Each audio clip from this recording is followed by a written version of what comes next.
All right. So, last question. What's the best thing about marrying a black man? Oh. Oh, shit. I already know. Goodbye. Hello guys, welcome back to my channel. Kamusta kayong lahat? And hope everybody's doing fine.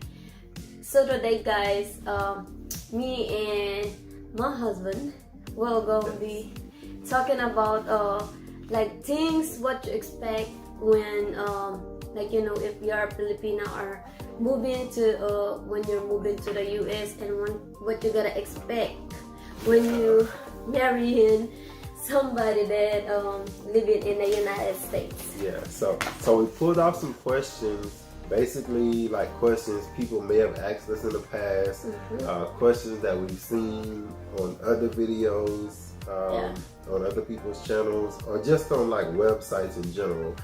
So today we're talking about some questions about marrying a black person from the U.S. and moving here, and just what her experience is. So we'll get right into it. And the first question is, and I knew about this meeting that all Filipinos get when they're leaving or about to leave to come to the U.S. So the first question I found was somebody asked, were you scared to leave the Philippines after the CFO meeting? So tell us about the CFO meeting, and then tell us what you thought about after the meeting. So the CFO meeting means you go to like a consular, like it's gotta be a Filipino that go and be a consular, and also like they go and talk about things that what you gonna expect, and like if you needed some emergency and stuff like like that. Things to be like be aware of, aware of, and like if you something abusive or something like that, they will give you like such numbers, and what like embassies to call to get help, and to things like that. So if you suspect that your soon-to-be husband is actually trying to like sex traffic you, or kidnap you or abuse you or stuff like that, there's emergency numbers that you can call. So after that meeting, how did you feel about coming to the US? So the first thing was like, of course, like, it's is scared. this true? Is this true? Like they're gonna do this to me? It's like after that CFO meeting, I was like in mind, like I don't know, is it gonna happen to me? What I gotta do to be ready, because I'm really like scared moving, because it was like I was thinking like my family is not gonna be there, what I should do when if that's really gonna happen to me. So like it's in my mind like, do I have to go? Do I have to go? So then I said like, if I'm not gonna go, how will I find out the things that gonna happen? But that's what like it's like in my mind, in the something sort of like 50-50 saying like, go ahead, you can go, and you don't even know what's really gonna happen. So, So a little bit scared, a Yeah. little bit take a chance. Take a chance. Go ahead, take the chance. All right.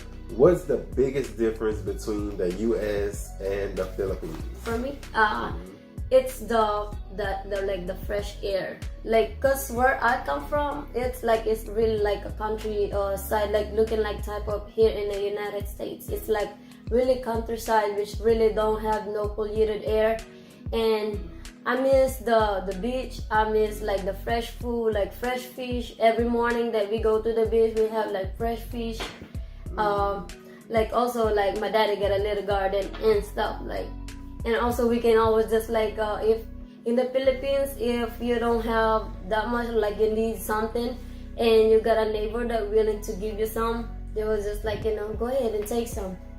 Over here you can just really take something, just go ask somebody to give you some. Of course they're gonna say, some people say no. She's trying to ask people for stuff in their yard, and they're like, no. All right, so biggest difference is for you air pollution. Because you can see like the sinuses, like her allergies here. It's bad. I never had the allergy problem when I was down in the Philippines. Then when I came down here, I have like the allergies with the air, and like some like rashes with sometimes with the water. Yeah. Cool. Number 3. Have you ever dated a black man before? No. No. So my husband was the first. Okay. So it's hard to give a comparison between, Yeah. you know, okay. Number 4. What did your parents say when you told them that you were moving to the U.S.? So my dad was his first thought. He said, "Are you really sure that you want to move?" Because he was like saying like, "We ain't gonna be there to protect you. You know that we gonna be far away from you." And like, that told him, I said like, "I know that already. I already think about it 100 times before I even say yes to the man, like, you know, and saying yes to him. I already think about it, and I've been like discussing to before my grandma passed away. I've been start discussing to her grandma, I'm going to go do this, you know." So then I start like, you know, I told my grandma how I'm going to tell daddy, how I'm going to start saying it, like, you know, telling dad. Then when he said, "Just go ahead and tell him." So when I told my dad, that's what the first thing he said to me. I said, "You know, nobody gonna protect you over there. We're gonna be far away from you." Yeah. So. And her mom is already passed, so she yeah. couldn't talk to her mom, which is why you talked to your grandma. Grandma. Right? Yeah. Was that your mom? Your mom's mom or your dad's mom? That's my dad's mom. Then I told my mama's mama. I told her too about it after I talked to my daddy's mom. Okay. Number 5. How old were you when you moved to the U.S.? 19, and I'm turning 20 already. Actually. Oh, okay. About to turn 20. Yeah. No, I just turned 20. Okay. Yeah, I just turned 20. All right. When did your family find out your husband was black? Right then, when after I told them about the like moving to the US. So like, conversation. Oh, and I told when I told him, I said, my dad, he asked me, I said, are you marrying like a black man or, you know, white man? He said, and I said, it's black. And then, you know, he been hearing things like about black people and white people, like, but it's like US people really, he's saying like, like in his mind, he was like saying black is bad. Yeah, he was like sometimes he say like, because he like people be telling them before that really like mostly there's like bad, like, you know, the black bad, so it's like the, you know, black men was like, but that like black people that beat up their women and but I told him, I said I met him already and he wasn't like that. So he was like, okay, if you're so sure about it, then it's up to you. You're already your age. You're already you know, or your age is already get to, you know, like a young woman. You're already like over 18. So it's up. The decision is up to you. So whatever you make, and then you know, whatever you will still hear it. That's what my dad did say. All right. Question number 7. What's the biggest difference between the way black people cook and the way Filipinos cook? Well, is there a big difference? Yeah, because like ours is like mostly like the black people like mostly they be putting like mostly stuff like Cajun and stuff like that. And with Cajun, Cajun. I'm about to say, I don't even know what that is. Like Cajun seasoning. Cajun seasoning, like what they had on the Cajun seasoning. Like seasoned salt? I don't know what they're really like. Yeah, but mostly like that's what they be putting. And we like our cooking is like only sometimes composed of with like soy sauce, like mostly like just like mostly the ingredients we have in our thing, soy sauce, fish sauce, and stuff. Right, black people we don't even use that soy sauce and fish sauce. Yeah, and we also like, and I also like we also like mostly like vegetables, and y'all don't really like cook it with a lot when you know beans, because our beans we cook our beans with a lot of vegetables on it. Yes. And ours we separated. Yeah, y'all's is like separated. Yeah, ours is just like together. Okay. Number 8. Is there any website or guide that helped you most when you were moving to the U.S.? No, I didn't search anything about about it. It's just like one thing I was thinking about when I moved here. I'm already here. Like when then I'm trying to cope up with the like you really like the things that they don't have in the United States and what we have, and what it was like what I should say. It was really hard when I moved down here, because especially on the first 2 months, because I was really missing my family. Like, it's really sad. Yeah. So there is a visa journey website for people that are like having K1 visas, or I forgot what's the other. Oh yeah, there was like K1 visa.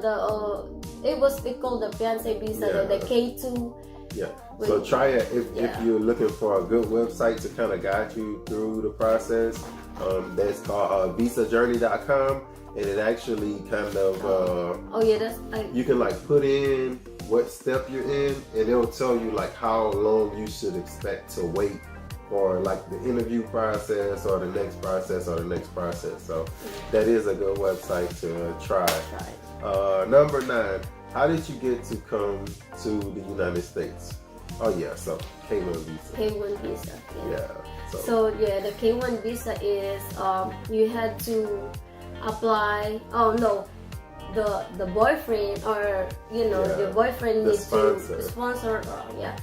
Need to be the one to apply here in the United States, and when after they apply and when they get approved, that's the time that they can transfer like all the documents that you needed to to have your interview and stuff. But it takes us like 9 months because of that Dream Act was going on when we did ours.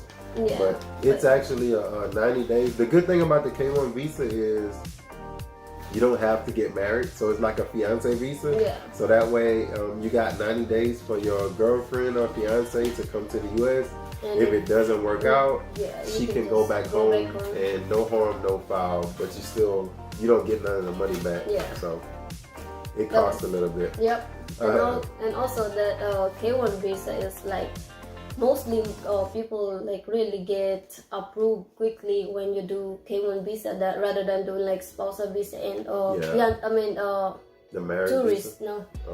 Tourist visa, because some people do that, like they do tourist visa, but if you can't prove that you have money and stuff to come to the US, when you're doing tourist visa, they will actually get denied you. Number 10. Do you miss your family, and how often do you get to go home to see them? Yes, I miss them every day. And I think like in the past few years, I went home like how many times I already went home? I don't know, because we went home. I went home with me when I was still have my first daughter. I went home 2013, then went back 2017. And then went back 2019. It's like 2 years apart. Yeah, but not bad. Yeah, not bad. Yeah. Do you have family? Do you have any family in the U.S.? Not that I know, but I got like friends like that. I know that in the U.S. that they was like one of my neighbor was in California, but she's from where I come from. So, but she's all the way in California, and the other one was all the way in New York. Now so far. Would you tell any of your family to come to the U.S. on a K1 visa?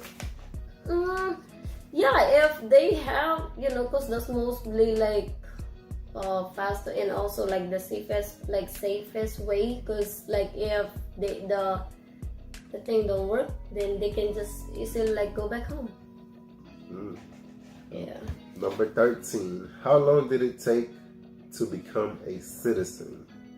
I did mine's because like 7 years, because I didn't know that after like 3 years you can already apply for citizenship.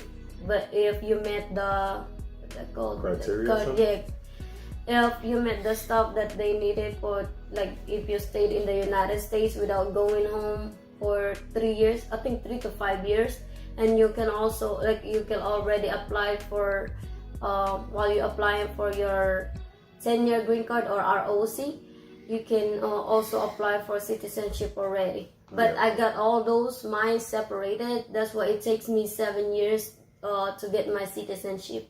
Yeah. So, And because yeah. I wasn't paying all that, I was like, it's not time for that. Because I had read something different. It was like Yeah. 10 years or something. I'm like, we got to wait till after 10 years before you even apply.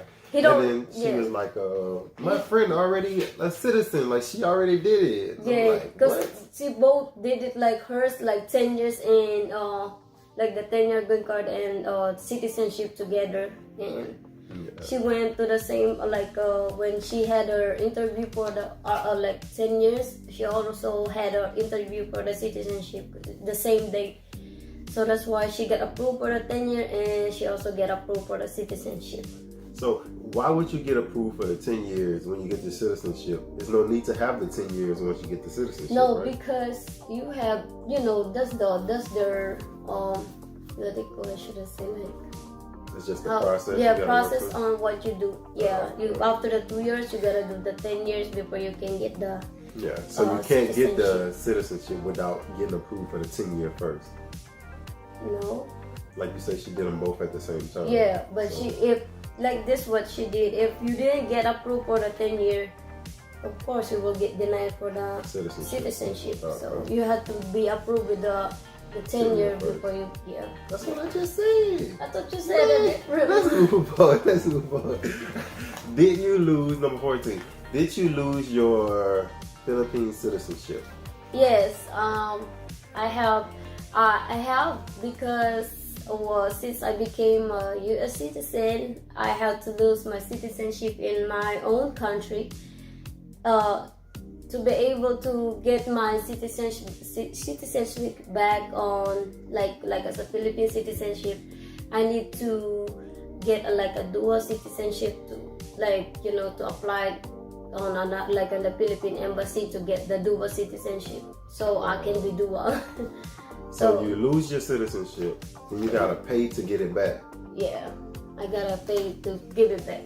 It's just like those like because that's the reason why I lost the citizenship, because I became the citizen of United States.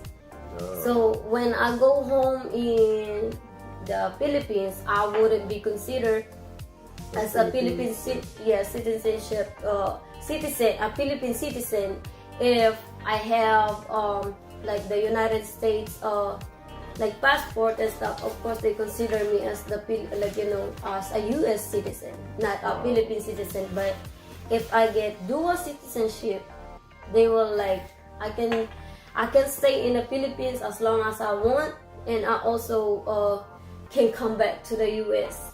Like, you know, stay in the U.S. or do 6 months in the U.S., 6 months in the Philippines without paying any tax in the Philippines. Because if I'm a U.S. citizen and I want to go back in the Philippines, I have to pay To stay longer. to stay longer. Yeah, it's like, I think it was like $375 every month, like for a month, when I'm a U.S. citizen. Money. All right. So last question: what's the best thing about marrying a black man? Oh shut up! I already know. Goodbye.